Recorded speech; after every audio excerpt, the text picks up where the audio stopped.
幾條貨新做出嚟，啱到檔口，遲遲咧都迫不及待出嚟咧，想同大家分享一下。邊個話種水貨冇顏色？比單單色貨更好睇嘅種水大色，成條貨條型好闊、好舒服嘅一個品質。當你嘅種水好老嘅一條貨嘅時候，帶啲顏色咧，佢嘅舒適性就好夠啦，好有意境同埋光感。第二條綠貨就係呢一款妥妥嘅種水貨。當佢咧已經係冰種嘅時候咧，佢已經係穿透手嘅，再加個一抹嘅洋色，加上佢個溫潤咧，就好好咁融入喺呢條手鐲裏邊。呢一條貨咧就唔使多介紹啦。當種老高冰加翠綠集一身嘅時候，就係呢種感覺。每一個地方、每一個細節都好似識講嘢咁樣。同樣係種水大綠嘅飄花，佢就好似孔雀嘅尾巴咁樣，嗰種翠綠感。每個地方咧都好靈動，白冰裏邊嘅冰潤同埋透手感咧，喺一條咧都好好咁樣呈現出嚟。哪怕佢無色，但係佢都自放光芒。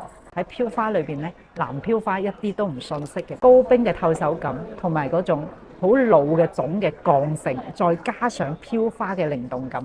藍飄花咧係俾人一種好有閱歷嘅感覺。呢條嘅半山水喺藍飄花裏邊咧，亦都係好稀有嘅。種水飄花仲有好多，每一條咧都有唔同嘅感覺。當你戴喺你自己嘅手腕間嘅時候，每一個角度佢都好唔一樣。